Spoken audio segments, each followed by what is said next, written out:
Road નહીં તો toll નહીંના નારા સાથે જિલ્લા કોંગ્રેસ સમિતિ દ્વારા ધારાસભ્ય ચૈતર વસાવા પછી હવે ધારાસભ્ય અનંત પટેલની પણ પોલીસ સાથે બબાલ થઈ છે।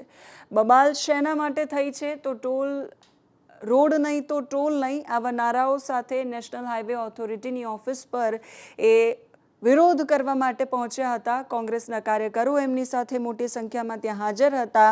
અધિકારી સાથે એમની બોલાચાલી થઈ ગઈ। એ દરમિયાન પોલીસ કર્મચારી ત્યાં આવ્યા અને પોલીસ કર્મચારીને અનંત પટેલ આક્રોશમાં એ રજૂઆત કરતા દેખાયા। રજૂઆત નેશનલ હાઈવે ઓથોરિટીના અધિકારીને નહોતી કરવા દેવાતી એટલે પોલીસ કર્મચારીને એવું કહેતા સંભળાયા કે તમારા ત્યાં પણ જો કોઈનું મૃત્યુ થાય તો શું તમે પહેલાં આવી જ રીતે રોકશો કે પહેલાં રજૂઆત કરશો કે તમે વિરોધ કરશો કે તમે કાર્યવાહી કરવાની માંગ કરશો। રોડ પર એટલા બધા ખાડા પડ્યા છે, રોડની હાલત એટલી બધી ખરાબ છે કે એક્સિડન્ટ થાય છે અને એક્સિડન્ટ થાય એમાં લોકો મરે પણ છે।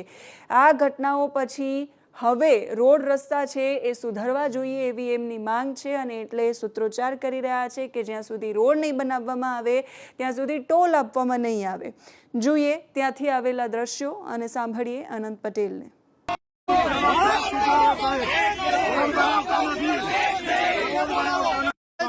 खाने के लिए पहाड़ में तेल लेने गया। आप बताओ मुझे पैसा खाते हो, पैसा खाने का है, देने का नहीं है।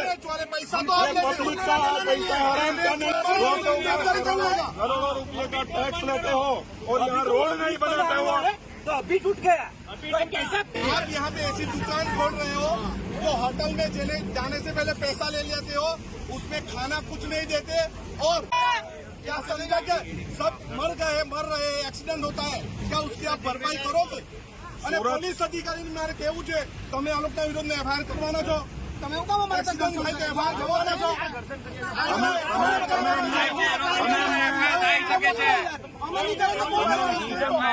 કોઈ માણસ તમે આપો અમને અટકાવવાના હોય તો टोल लेना बंद करो आप, टोल लेना बंद करो आप। जब तक रोड नहीं बनेगा टोल लेना बंद करो आप। टोल क्यों लेते हो?